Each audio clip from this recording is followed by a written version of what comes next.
Hey Prem, what's your opinion on day parting? So currently, if you see, currently we don't use that much comparing to the previous year. So if you compare with 2023 and the second half of 2024, so we saw a decline in our uses of day parting, and there was a reason. It's overall the ch change in the audience behavior and the new customer addition. So currently, if you go and check your most of the Seller Central reports for demographic, you will see there is a sharp increase in Gen Z customers. According to that, the trends or shopping trends and the patterns are also changing. So we saw that during in 2024 a spring sale in one of the account during that event that the trend, whatever we were looking and what we historically have seen inside that account, it was not there at all. So according to the historical trend for that particular account, there was a huge spike during the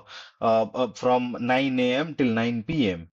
But this time during the spring sale in 2024, we saw that the spike is from the 12 a.m. itself. 1 a.m. was also a good spike, then 2 a.m. And when we compare that with coming in the evening, like 6 p.m., 5 p.m., the spike was not there. So we were completely confused during the spring sale. And then the next event was Prime Day 2024. So during the Prime Day, we now referred this new spring sale trends for the day parting, and according to that we followed the overall day parting thing, and we divided everything in such a way that whatever we saw during the spring sale in the timings, so accordingly we increased and decreased budgets, and that actually worked for that particular account. And once after the event, when we analyze our other accounts also, there were similar trends for almost all the categories. So we were really surprised and taking the learnings from Spring Sale and Prime Day, and then that's how we were able to nail the BFCM. In BFCM, I'll tell you frankly, we didn't follow the day parting at all. The amount of day parting we followed during Prime Day, that also we neglected during BFCM because it was a 12-day event and 5 days were Turkey 5. So we didn't follow any day parting during that time. And this is really, if you see from a strategic point, or earlier day parting was a major role during the events. But we realize that now going forward, how the customer base of Amazon is changing. And with that base, the trends, it's not like us that, oh, okay, after 12 or after 11 p.m. we slept or something, or we are not gonna shop. If we are not shopping at 2 a.m., someone else is shopping. So you can't decrease budgets and bids at that point of time. And now with one more data was there that now Gen Zs are almost, I think, on TikTok Shop also. It was a similar kind of data that they are doing most of the shopping. So you can't neglect the new generation now. So day parting, I think, like how going forward only, and Amazon also have given that option to the free in earlier. If you're using a software, then only you can plan it very carefully. If you're not using a software, then it's very tough to plan your day parting things. But Amazon incorporated that inside the campaigns only you can create all your day parting rules. So now it's easy also. Currently, we as an I think agency, we are not using at that level what we were using in 2023. So this is how day parting have evolved. And I think in next year or something, people might not even look at day parting data. And even if you, I just wanted to highlight one more thing. If you remember Amazon marketing stream, there was a dashboard where it gives you the details according to the time. When it was launched, people were going gaga over that, and that they were using it. They were boosting every day. You will see something about that. But nowadays, you won't even find a Amazon marketing stream related post or any update because it's not, it's evolving. So that is how I'm thinking about the day parting. And I don't know, is I'm not seeing it as often, like you said, on LinkedIn or on Twitter. People aren't talking about it as frequently. And I think you're right. I mean, when there's purchase intent higher, surely clicks might be higher, but the buy might happen later on.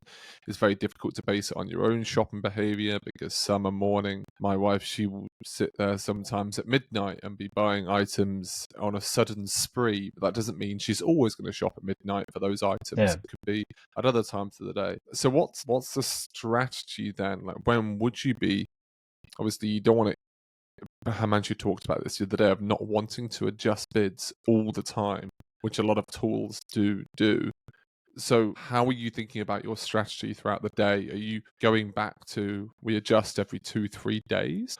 Or Now we have not we are not referring any older historical data. Like earlier, we used to refer like 2, 3 years old data of the events. Suppose for BFCM, if this year's BFCM 2024, I used to refer the trends of 2023, 22, 21. So now I don't think you have to go that back. You have to stick to 2024 numbers only. According to that, and that's how during the BFCM sale, we took the historical data from Spring sale and Prime Day sale.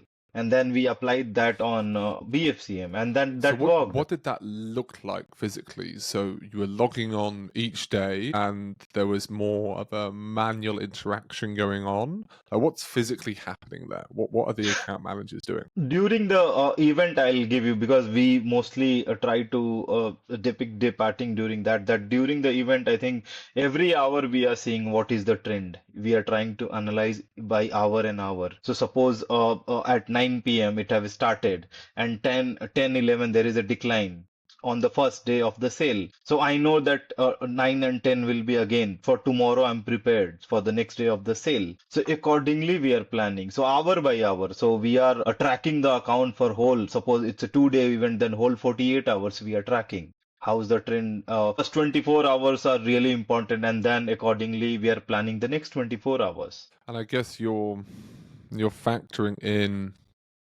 well, they might go out of stock as well.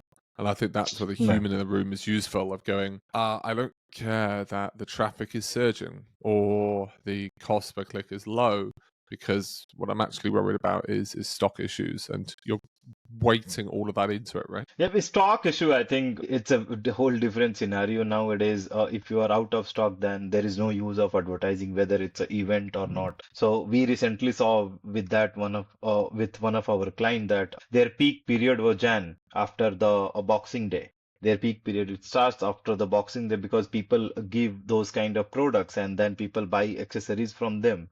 So that Mm. was a very good period for him. But nowadays, Amazon out of stock situation is like really bad. He have sent his stocks on December 20 or 22nd.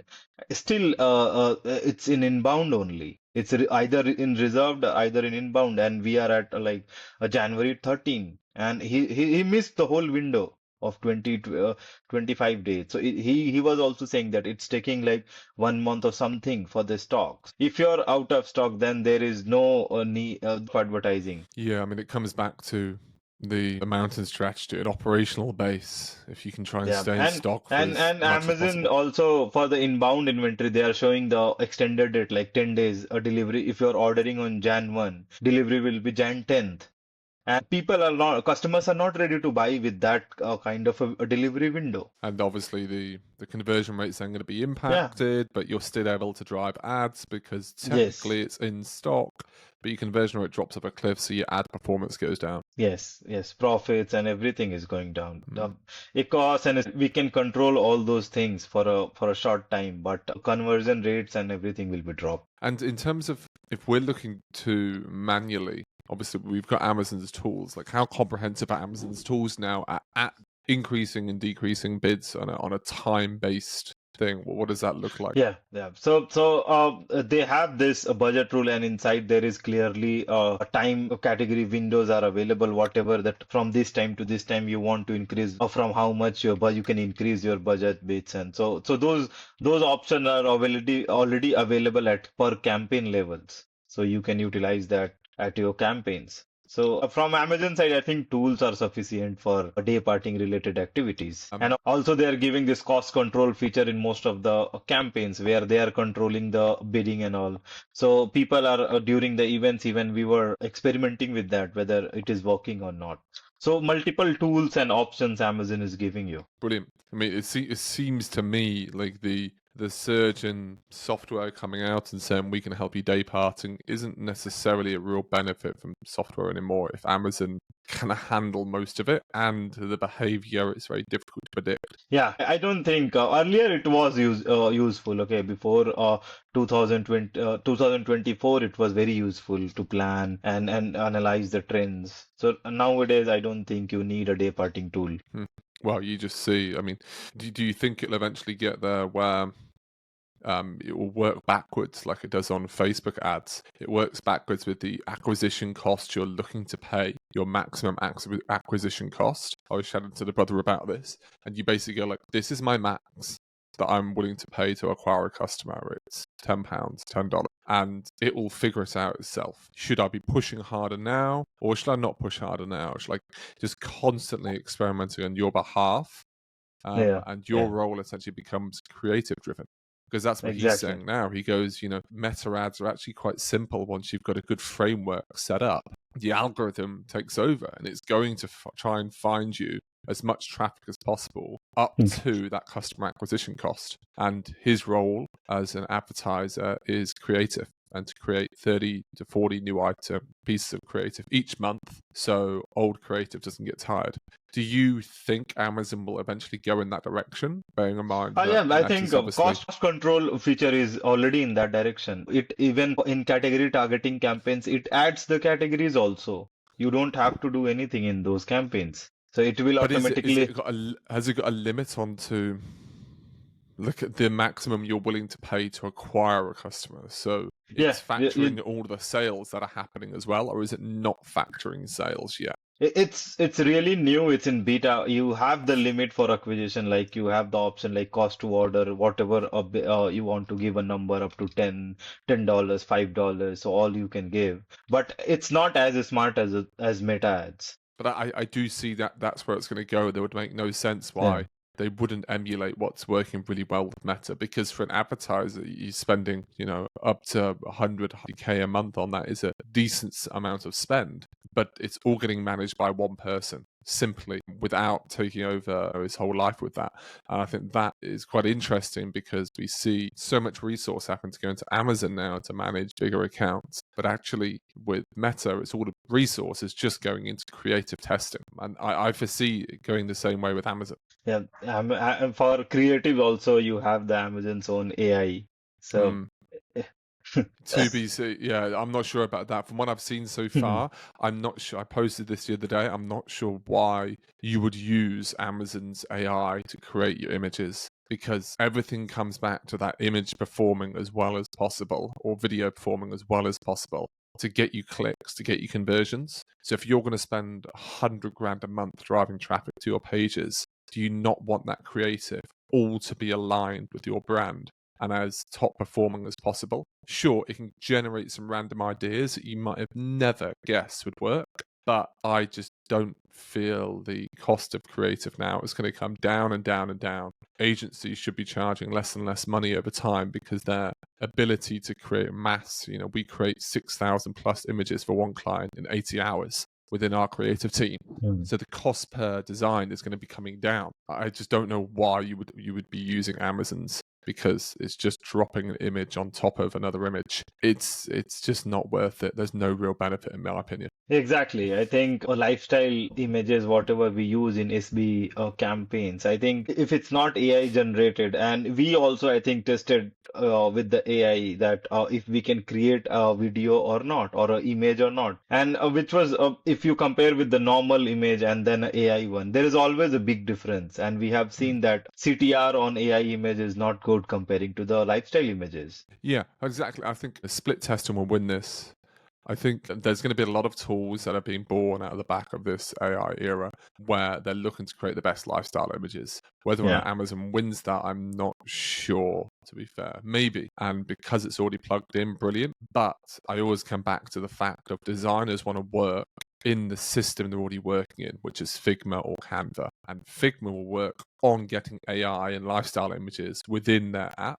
And Canva will do the same and has done the same. And for that reason, I just see, why would a designer suddenly look to go to Amazon to start doing design stuff? Like, you created a lifestyle, but I want to make some changes. Doesn't make any sense. You wouldn't do it on Amazon. You're like, I want to make changes in Figma where I've got all my stuff. I want to make it in Canva where I've got all my stuff. I think that's why Amazon's partnered with Canva. So yeah, they're doing this build your own templates for A plus and sponsored brand ads. It's not going to be a success, in my opinion. Maybe I'm proved wrong and I look stupid in 2 years' time, but let's see. Yeah, even I think A plus one is not going to be that. I can understand that people right now they're using this for the image, for a single image generation, but for A plus it doesn't make any sense. It's about highlighting your product, highlighting your store, highlighting your brand, and I don't think brands will prefer going with AI option. No, I mean, look at the example of Amazon has given us templates of sort that we could use for A plus, and it's just plug and play, throw those templates in, but we don't use them because they're too generic. The highest converting pages look and feel like the brand. So when you look Yeah. at any single touch point of theirs on the internet, all looks and feels the same. So yeah, it plugs a hole, but it certainly isn't what you want to be doing if you're chasing marginal conversion rate gains, which should be the ultimate goal. If you're spending money and your advertising cost is going up, you can't control that. But what you can control more is the conversion rate, which naturally improves the performance of any advertiser. Good conversation, mate. All right, I'll speak to you later on. Sure, sure. Bye.